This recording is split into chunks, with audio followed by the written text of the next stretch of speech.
Locked On Senators, your daily podcast on the Ottawa Senators. Part of the Locked On Podcast Network. Your team every day.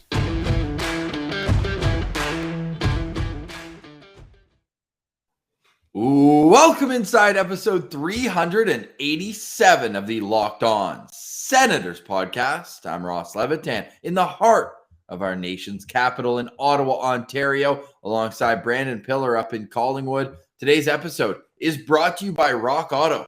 Amazing selection, reliably low prices, all the parts your car will ever need. Visit rockauto.com and tell them Locked On sent you.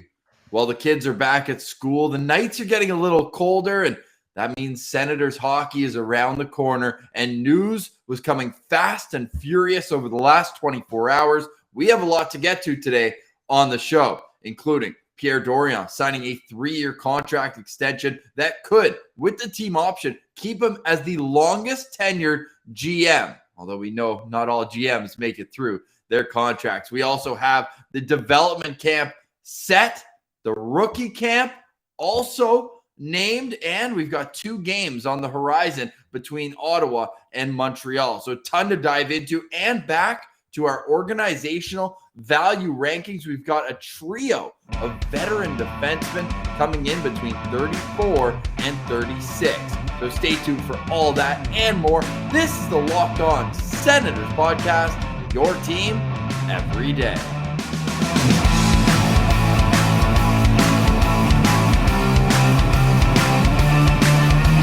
Today is Wednesday, September 8th, and Pilsy, according to Pierre Dorion, the rebuild is over.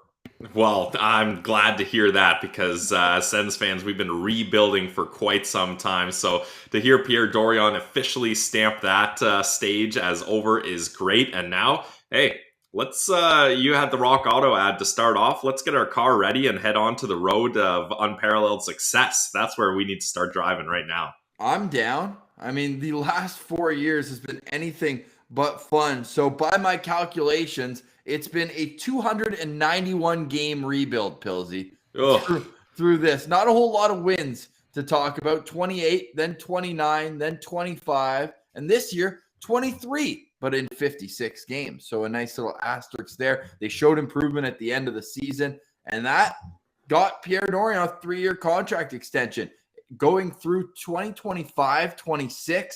And I mentioned off the top, if he survives this entire contract, he'll be the longest serving GM in Ottawa Senators history. But what does it mean further to have a GM who's in this delicate state of the rebuild, where you've amassed so much talent, but now what talent will make it to the next level and be contributing players?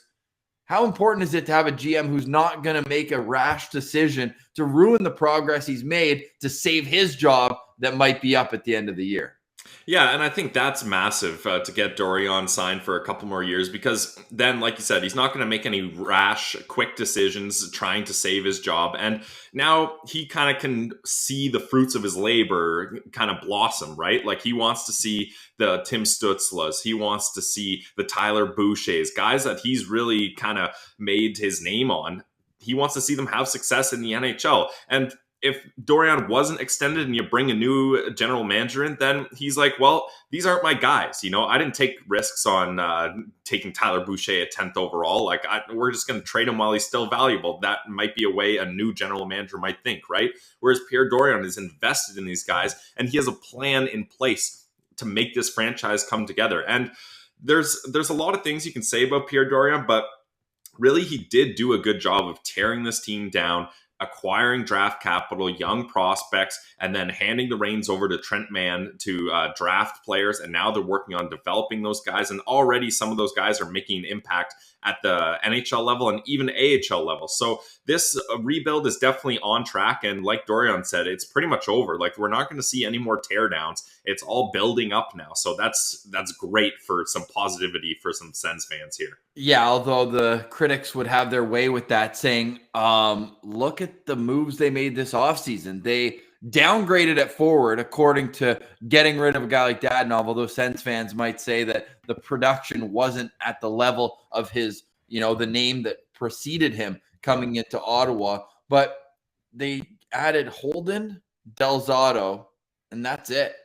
So like that, those are the final touches of the rebuild. So if you're a critic, I understand that, but the part of the rebuild that he's referring to, I believe, the way I took that was that there's no one else to get rid of, right? Like even the pieces that were brought in as kind of halfway spots to keep warm for the prospects whenever they're ready, they've been shipped out. Like Ryan Dzingel, Amadio, these guys aren't coming back. So you're at this stage where I think that the template, like when you do your lines, everybody loves projected lineups, right? When you're doing that top four, you can see a world where in 2 or 3 years, there's maybe 1 or 2 changes. You're just hoping that the players you have plugged in right now can develop into a playoff contending team, because going back to the Atlantic, that's going to be tough this year. I wouldn't be surprised if the Sens take a step back in terms of how close they were. Like they finished outside of last place last year, Pillsy. So not last place, though. Not last place. That's what I'm saying. That's what I'm saying. But going back, and they're not going to finish last place this year. If you look at their friends down in Buffalo and what they're going to ice. And Detroit, who I'd say is probably a year or two. I was just on with the Locked On Red Wings guys, and they seem like they think they're 1 year behind the Sens in the rebuild. They got their first high draft pick in 19 with Sider. Ottawa got theirs in 2018. The eyes are playing all that. They're fired up. But so should Sens fans, because Pierre Dorion, I think that communication-wise, maybe he could have done a better job throughout the rebuild. He was put in a tough spot, though. Like I don't think anyone's really going to do a good job PR-wise with what Dorion had to deal with. Could he have done a better job? Absolutely. But he really, if you go through his tenure, he's been through a lot. Yeah, what would you say to all the people who believed that Pierre Maguire was the GM in waiting? I mean, why was that the initial thought? Like, I think people need to have a little more confidence in Dorion, and I think Dorion's a guy, say what you want, but Melnyk feels like he can work with Pierre Dorion, and that's valuable to a guy like Eugene Melnyk. How many people can we say Eugene Melnyk feels like he can work alongside with or partner with? Not very many, and it doesn't last very long. So for Dorion to have the success that he's had working with Melnyk, rebuilding this team, trying to have a plan to have successful years in the future, locking down guys like Thomas Chabot, Drake Batherson, great contracts. So I think Dorion deserves the right to be the general manager. And for everyone thinking that Pierre Maguire's just kind of waiting in the shadows to be named general manager, you can put that to bed now. Like, he's there. He has a specific role. And Pierre Maguire is excited about that role and wants to stay in that role. He hasn't been in that type of position in a long time. So it's not like he's just going to all of a sudden jump into general manager position. He needs time to kind of get his name and reputation back in the front offices of the NHL. He was a broadcaster for so long. So I think we don't need to worry about that. And I don't think Pierre Dorion was ever worried about that. No, he didn't. And the chain of command came out. I believe it was Eugene Melnyk. Or no, it was Pierre Dorion who said, Pierre Maguire reports to me. And that seems to be the case now, as Pierre Dorion has signed a 3-year extension with a team option at the end of it as well. So long-term contract for Pierre Dorion. I don't know if you saw the pizza ad that the Sens put out. This Dorion's just having a good time. So good on him, because as Ian Mendez put in The Athletic, like, he's had one of the most unenviable jobs over the last 5 years. And that's coming off. Remember, after his second year as GM, he was given top 3 finalists for GM of the year. So then you put that alongside. Actually, as I'm talking, I think it was his first year, because his first draft was his first 2016. Year. So talk about coming in hot, and then the pieces all falling around him. He's just in the house. It's collapsing. And where a team was tough. There were a few other moments along the way during the Mark Stone trade, getting into it on local sports talk radio, saying, come see me at Navin Arena and all that. So, a young GM is going to learn from that sort of thing. He was shepherded along by one of the best in hockey executives in history with Brian Murray, and his dad had a long career as a pro scout with the Montreal Canadiens, the New York Rangers, and I think Pierre Jr. is starting to find his way here. We know he's not afraid to make a big trade. I like that quality in a GM. I need to see more on the pro scouting side. That's where I think he needs to improve most. What are you hoping to see improve for Dorion going forward? Yeah, it's definitely the pro scouting. But again, you got to look at the situation he was placed in. This Ottawa Senators probably have the smallest, I don't know this, but probably the smallest front office staff in the entire league, if not one of them. So, like, he had to do a lot of things on his own. And let's be honest, at the time where he was making these pro trades, those weren't his main focus anyways, right? He's trying to work on drafting, developing, scouting, all those kinds of things were the priority. Whereas the results of the NHL team on the ice weren't that important at the time, which makes sense when you're a rebuilding team. So I think with bringing in Pierre Maguire, that should help out. Hopefully they bring in more staff.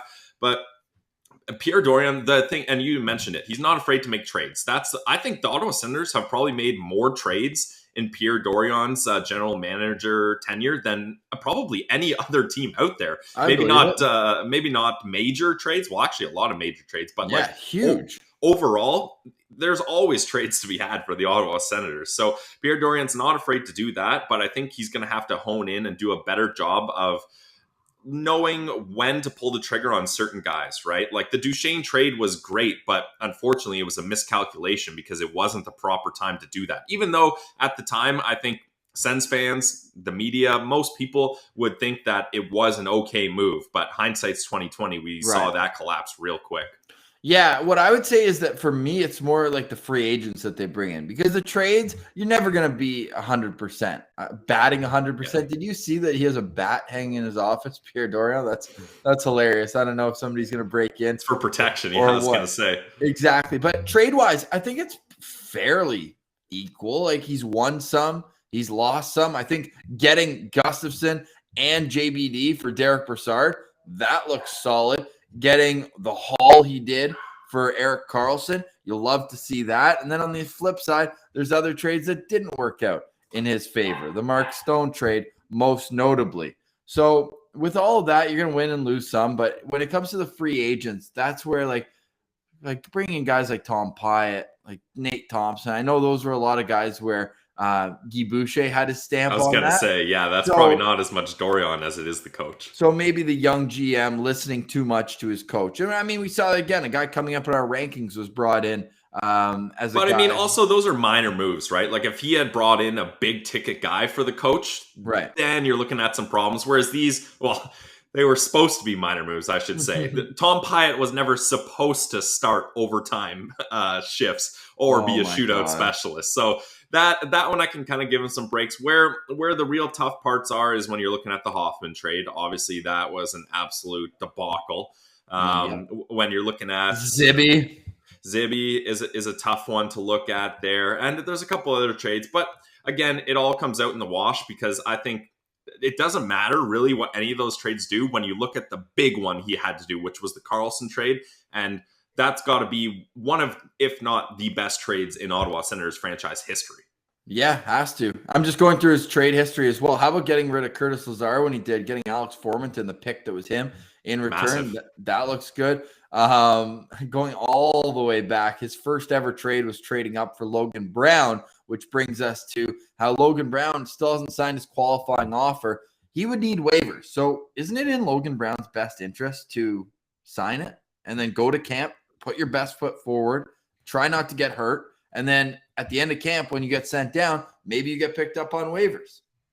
And it definitely is. But Logan Brown, I think we've seen is kind of butting heads, him and his agent, with the Ottawa Senators management. So I think there's some behind the scenes stuff going on there. And the interesting thing too, Ross, is look at the language that Pierre Dorion used when talking about the Brady Tkachuk contract. Yeah. And then look at the language he used when he talked about the Logan Brown contract. Let's just say they were not similar words used. And he just kind of was like, yeah, we talked to Logan's camp a little while ago. I'm sure something will get done. Whereas with Brady, it was like, we talked on Friday. Things are positive. We're going to announce something. Like it was like the wheels are turning. Whereas with Logan Brown, it was just like, we'll see how things shake out.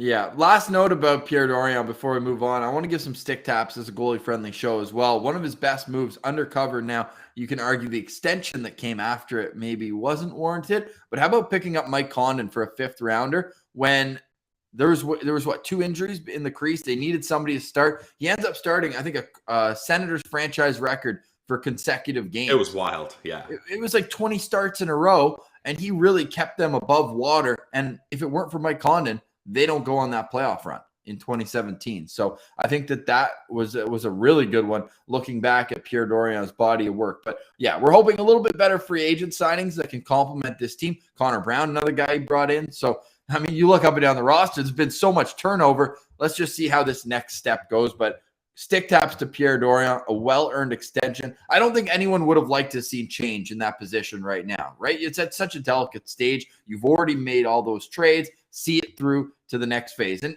by the end of this, if it hasn't worked or a year left in the contract, you can just say goodbye outwardly, right? These contracts they might be guaranteed financially, but we've seen quite a few GMs not make it through their contract. So we'll keep an eye on that. We've also got a ton of great stuff coming up. We've got Dev Camp, Rookie Camp. The roster has been announced. Who will you see on September 18th and September 20th against the Montreal Canadiens? We'll tell you all that and get back to our organizational value rankings. We've got 3 defensemen coming up. A reminder, you can find Locked On Senators on YouTube now. So if you're listening, you can follow us. Pillsy's waving. We've got great content coming your way through training camp. And then September 20th, we're back to 5 shows per week, Monday through Friday. It's your team every day right here on Locked On Senators. And the reason we can do it so often is because we have great sponsors like Rock Auto.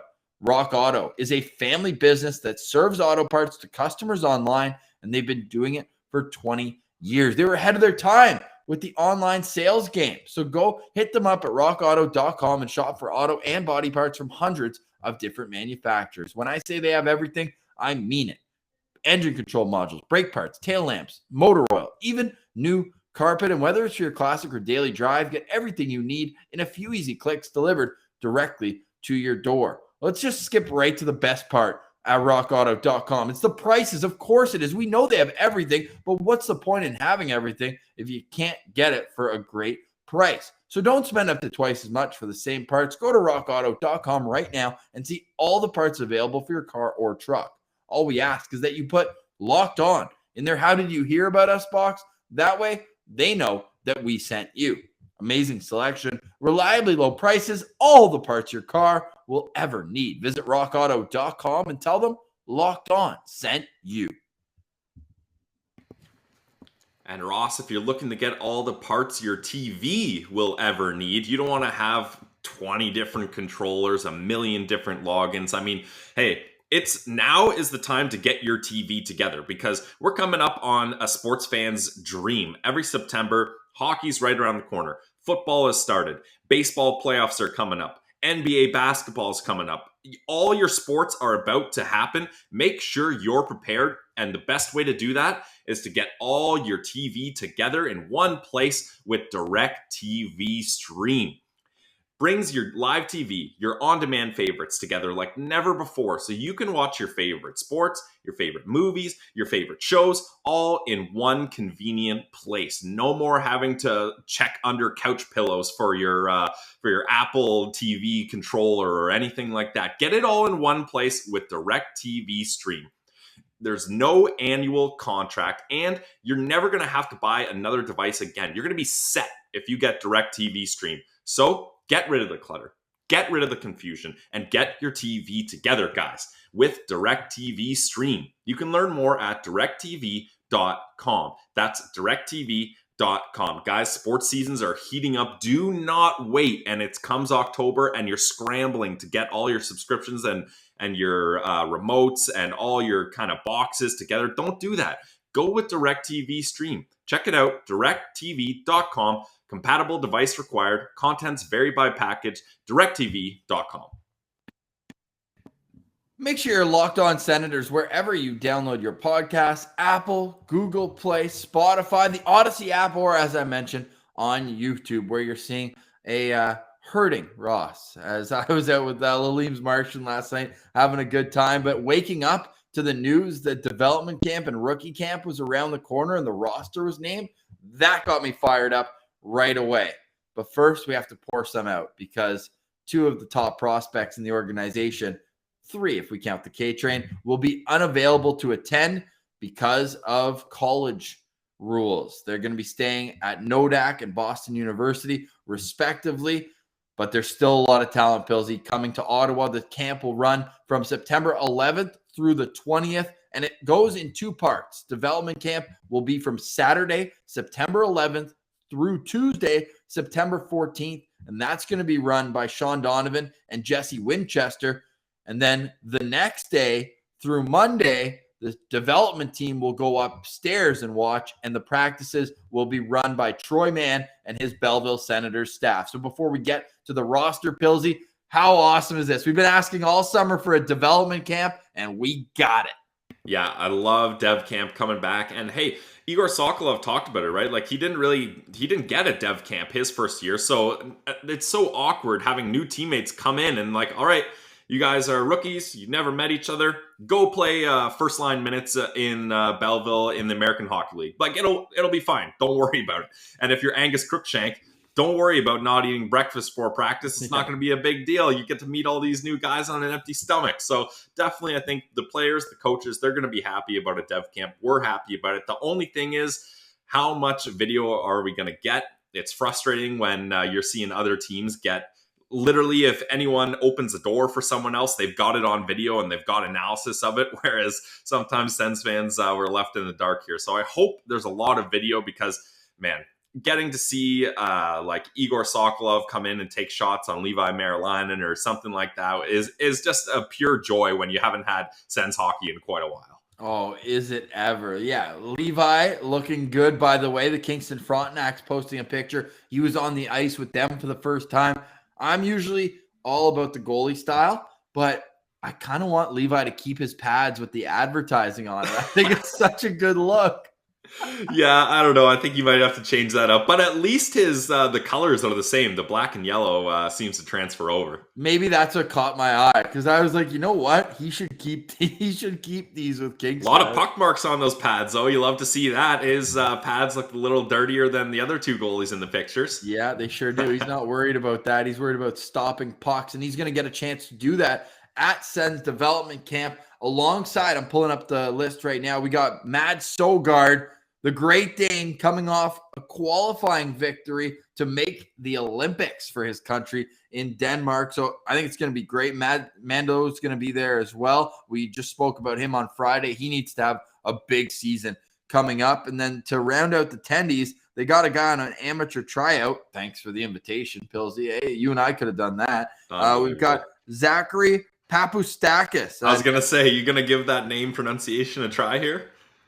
Yeah, I don't think I'll ever have to do it again. So one and done for Zack. But he's a 19-year-old, did not play in 2021. So I'm assuming he's an OHL guy. I'm not going to worry too much about him. On defense, JBD, the lone first, well, he and Lassie Thompson, the two first-round picks, and what we believe to be the right side of Belleville's D-core this year, the first two pairs, and then Max Gwinnett. So you're looking at pretty much the Belleville Senators D-core right here because we spoke about Xavier Bernard, who's on an amateur tryout officially to Ottawa, but he has signed an AHL, ECHL contract. So you can expect him to play games with Belleville this year. Then this is where it gets really fun because the two players that the Sens picked in the 2021 draft who haven't played in a full year will get an opportunity to shine here in Ben Roger, the 49th overall pick, and then 7th round pick, Chandler Romeo. So it'll be fun to see those two out on the ice as well. Hey, Pills?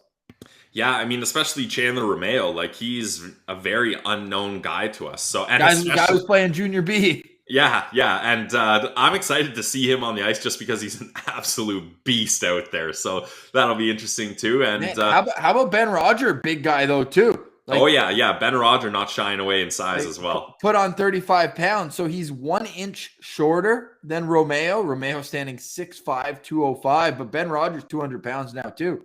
So he's getting there in a hurry. So the Twin Towers, you can coin them early on in the back end. Although both right shot, Chandler Romeo's a left shot defenseman and Ben Roger is a righty. So they also have Ty Hollett coming into camp, an amateur tryout, probably just to fill out the the roster down there. So that's a decor. Up front, I'll just rip off all the names, Pilsy, and then you tell me your top 3 guys you're most excited out of these forwards who are going to be there. So I'll start with the amateur tryout. There's 2 guys coming in on that. Ben Allison, who played in Acadie Bathurst in the Q last year. He's a 19-year-old. And Mitchell Holscher, who we know, same as Bernard, will be on an AHL, ECHL contract. And then there's 1 professional tryout, a 22-year-old East Coast League player in Matthew Weldman. Okay, we got the administrative stuff out of the way. Now for the exciting guys. Angus Crookshank. We know Crooker's going to be ready to go. He's wearing number 53. Philip Dow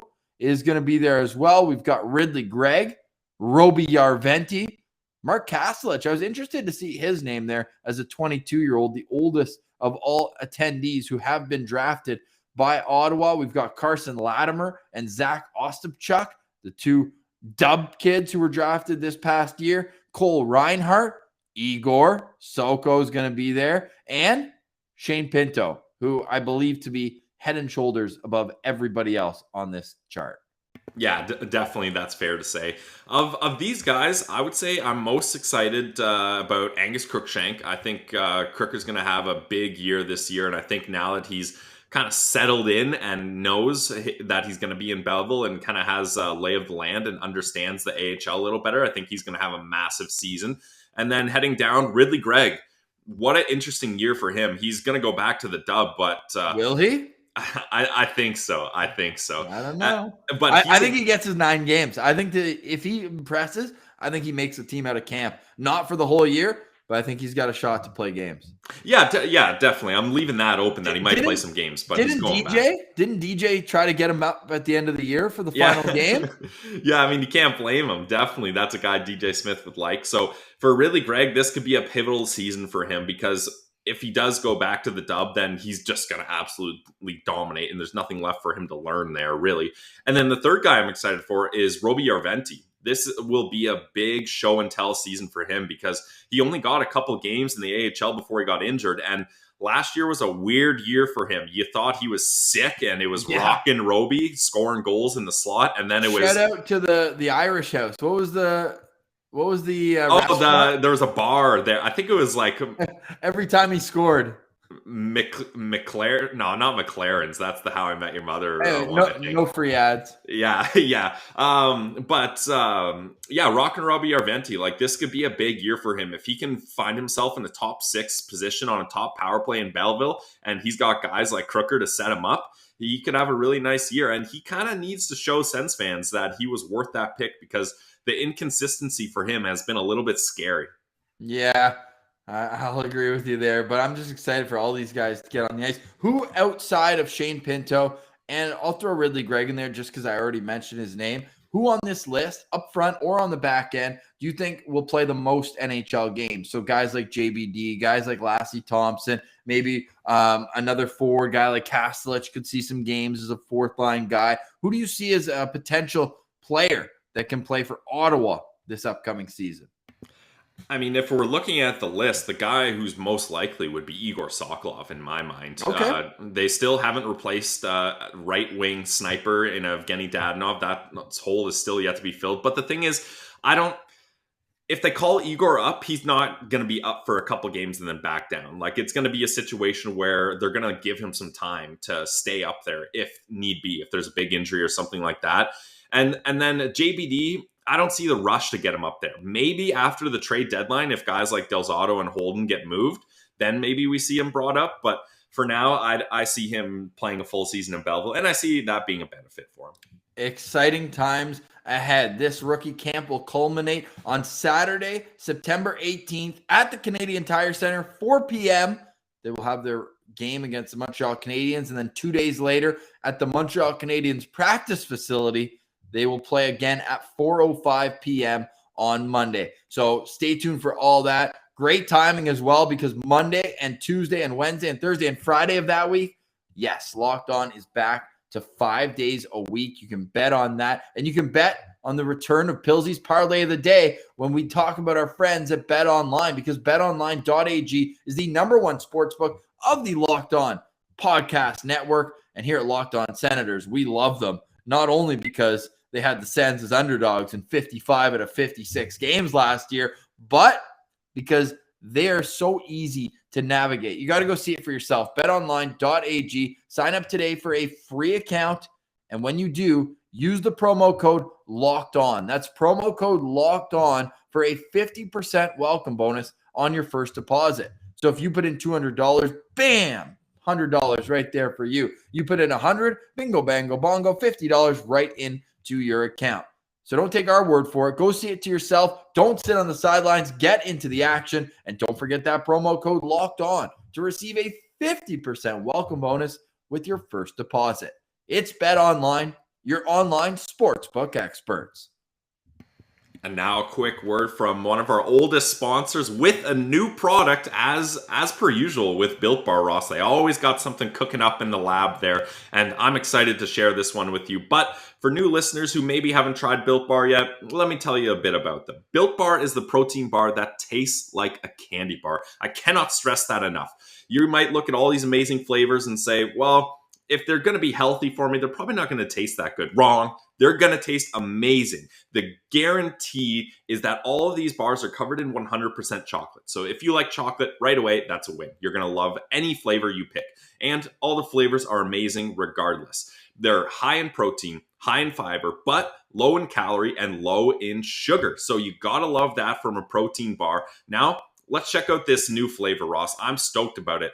Built Bar, they have their protein bars, they've got the protein balls, and they've got Built Bar Puffs. There's a new flavor of Built Bar Puffs, and I think it's a flavor that often gets forgotten about, and people don't give enough shine.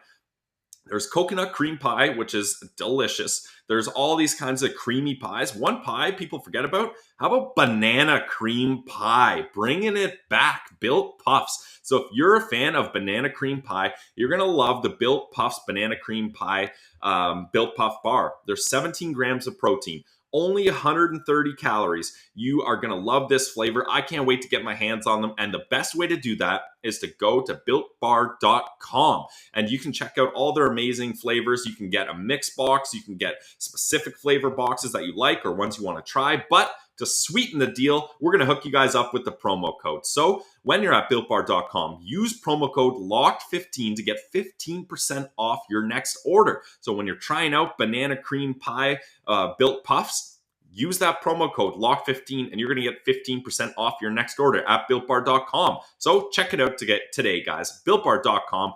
Built Bar, the protein bar that tastes like a candy bar. All right, Pillsy, back to the organizational value rankings. We've been chugging along. Slow and steady wins the race when we're doing our countdown. And it's been a fun segment to finish off each show with. And today, we've got three players grouped together who I believe to be very similar in terms of their potential contributions in an NHL setting. Now, one of these guys is the highest riser of all. He's up 26 spots. But before we get to him, let's start today's countdown with number 36, a guy who I almost mentioned offhand with maybe the GM letting the head coach decide which players he brings in. And it's Memorial Cup champion under DJ Smith. Yes, I'm talking about Josh Brown. How would you sum up what was an up and down season, I think, to say the least, for Brown in his first year with Ottawa? Well, I think what happened with him is kind of what we expected, right? Like, we kind of thought he would be the seventh defenseman. That was kind of the role it seemed like he fit in. He's a younger guy. He's got size. He's not going to light it up on the score sheet. He's not an elite shutdown guy. He's kind of just, he's able to fill in bottom pair minutes. And when he's put with the right partners, like we saw at the end of the season, he can play a decent role. But Josh Brown, unfortunately, he didn't get that much time. Looking at it now, 26 games, only one assist. So he's definitely someone that he's on a lower risk contract. So they're able to kind of stash him away for when they need him. But I think probably DJ Smith and Josh Brown expected a little more out of himself and the role he was going to play. But with the way things shook out and young defensemen coming up and playing really well and acquiring Victor Mete, he kind of got shoved down the lineup a little. Yeah, safe to say that, but Victor Mete, I think, really helped him out Yep. throughout the season because before that, he couldn't really find a home with anybody. They tried to move him around, and the experiment that fell flat on its face was Braden Coburn, Josh Brown, bottom pair. You're like, come on, who's going to move the puck out of the zone? Like, so finally they got a better transporter of the puck in Victor Mete. That helped a lot. And then it allowed Josh Brown to settle into a game he's more comfortable with.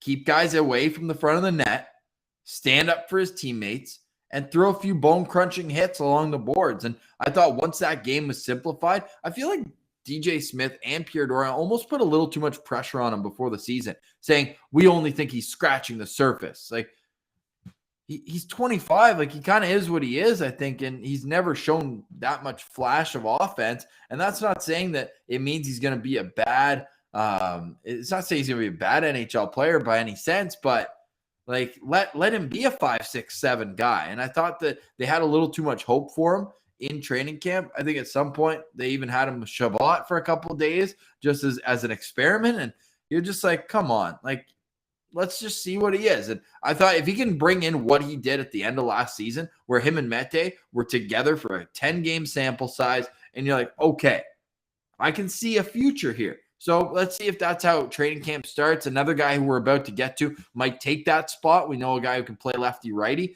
at the same time. But with Josh Brown, yeah, to me, he's just kind of like an NHL player. He's an extra guy, which is okay. Like we said about last crop of guys, you need players like this. Like, you have to have them in case of injuries, and there's got to be guys that the guys on the team trust, the coach trusts, that can fill in for a couple games. And I think Josh Brown, he can do that in small role. Especially when you know that no team has ever gone a full season playing 6 defensemen or 7 or 8. You need a team that has depth. And that's what Ottawa tried to address this offseason with 2 guys. We already discussed Nick Holden and another one we're going to get to today, where it's like, okay, you're now at the point where the play that these guys show in training camp, that's what's going to decide who's in and who's out. When opening night comes around against the Toronto Maple Leafs, October 14th, like, we're about 5 weeks away right now from opening night. It's so exciting. And with Josh Brown, just watch film of those final 10 games and try to replicate that going into training camp and be a good teammate. And I think he was that. All the guys seem to love him. So let's see how we can continue that. And that puts him in at number 36, because beyond this, if you listen on Monday, we discussed those guys were more so like waivers to NHL. I don't think Josh Brown's the kind of guy you put on waivers. So it's almost like a new tier here where it's like, okay, now we got NHLers and or prospects that we're excited about. And an NHLer certainly here, Pillsy, number 35. He was dead last on our list last year. His contract played a big role in that. But this year, man, we had to pump him up. At 35 is Nikita Zaitsev. What would you say to somebody who immediately, well, if they turned it off, they wouldn't be listening now, but who immediately punched their steering wheel and said, I hate Nikita Zaitsev. He sucks at hockey. He should not be 35 on this list.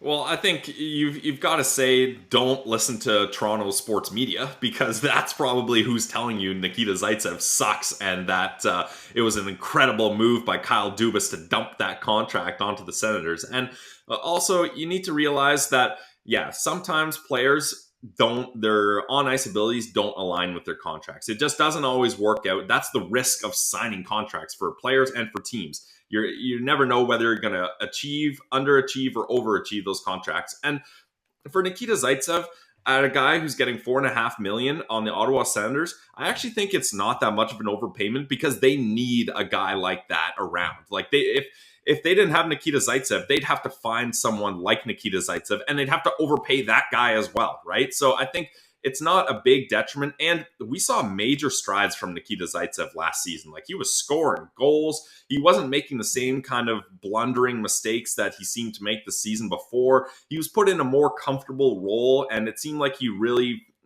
found a new role and a new style to focus on playing, and he was successful with that. So I think Nikita Zaitsev, as long as you're not relying upon him too much and you're keeping him in a second or third role, pair role, I think he's a good player, and he's a guy that the Ottawa Senators need. And there's not a lot of, other than the guys we talked about who are going to play minor roles, there's not a lot of veteran leadership on that blue line. So to have a steady guy like him back there, I think is great for the coaching staff, and for some of these young guys in the back end.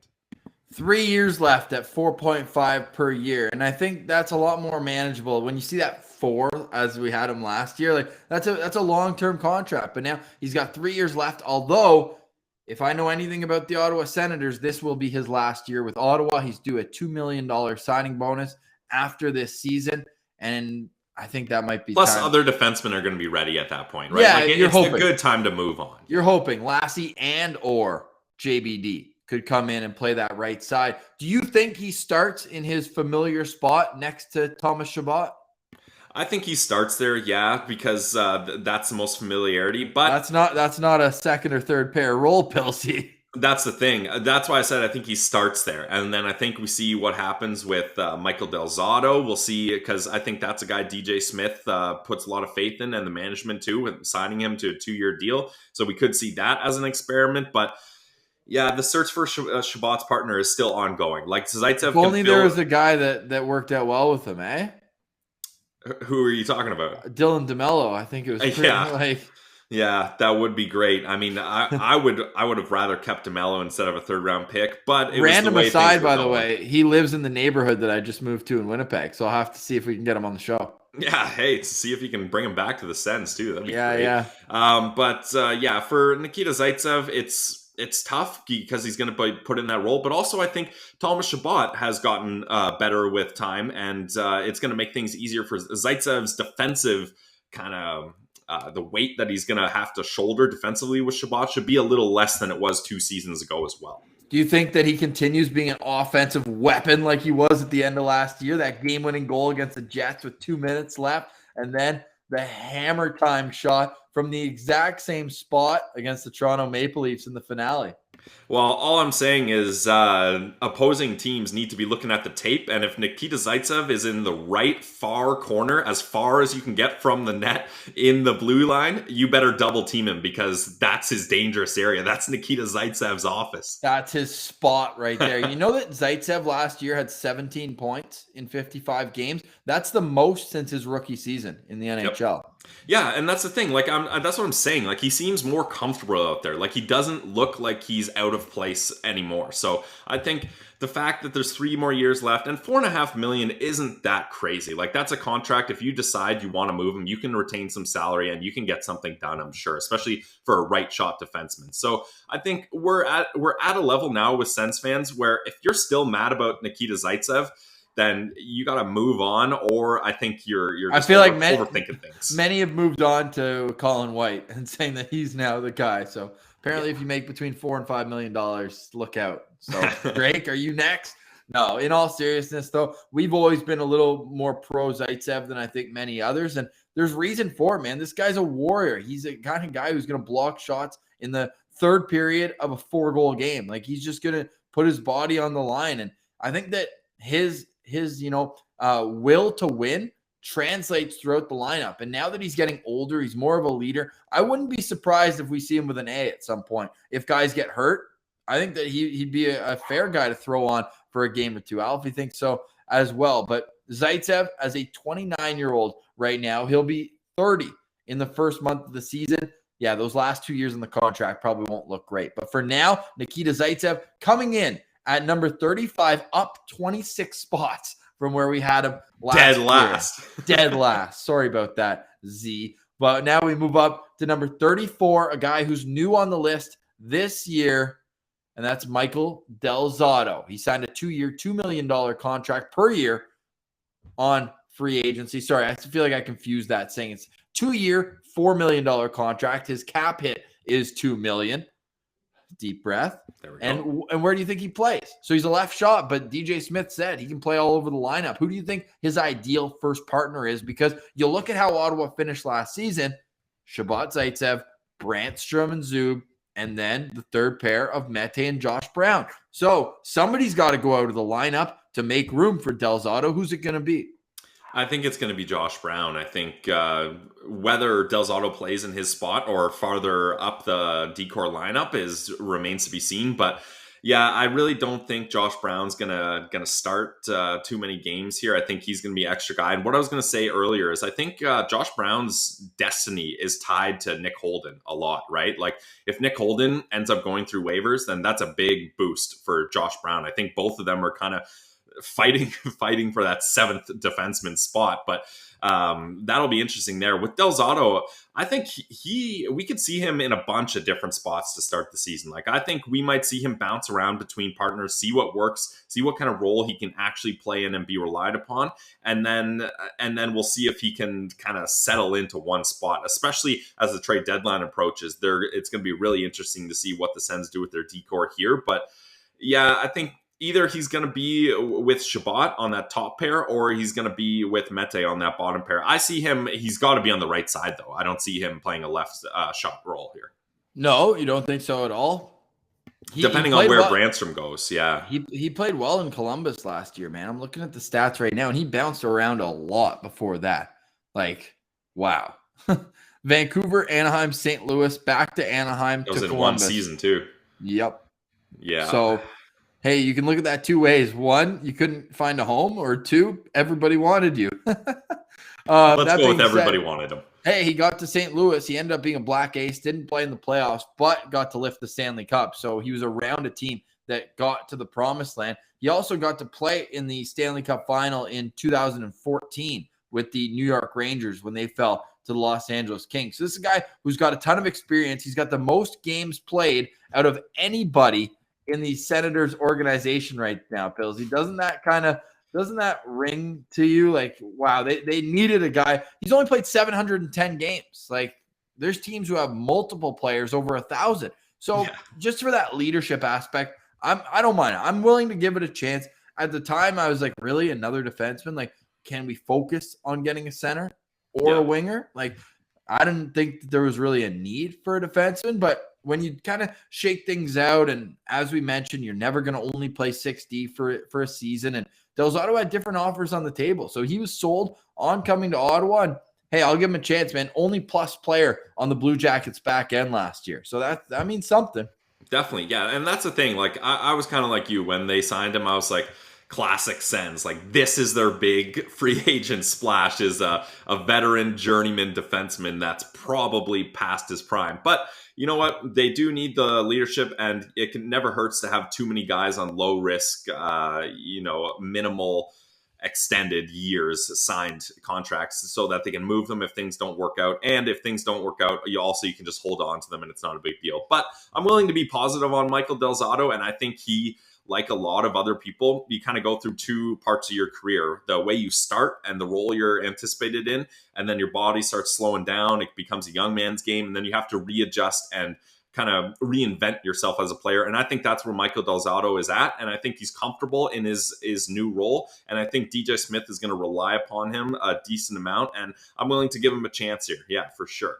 Are you willing to give me a chance? Because I got to amalgamate what I said. He was actually traded from the Rangers at the trade deadline. I was going to mention that, but no, we got to be right. Well. We got to be right. Hey, 41, we always fact check on the show. In 2012, he had 20 playoff games. So there's that with the Rangers, and that was his best year. 7 of those playoff games were against the Ottawa Senators in the first round of the 2012 playoffs. He had 41 points though in 77 games. That's not the kind of defenseman that the Sens are getting. They're getting a more stay-at-home guy, a guy who, as much as he was good on the start of his career on the power play, the Sens are hoping that game is translated to the penalty kill or the defensive side of it. So I think that the evolution of Michael Del Zotto is something that's going to be interesting. One thing we do know, DJ Del Zotto is going to have the beats going in the dressing room. By all accounts, he seems like a great guy. I was talking to Carlo Koliakovo, a good friend of Del Zotto's. They go way back, and they're good off-season buddies. And obviously, I know Carlo from 1050, and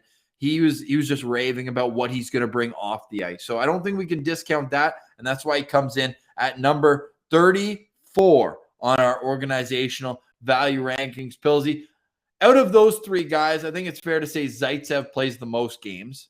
Absolutely. Who plays more games this year, Del Zotto or Josh Brown? Del Zotto, definitely. Yeah, I think so too. It could even be double the amount as Josh Brown.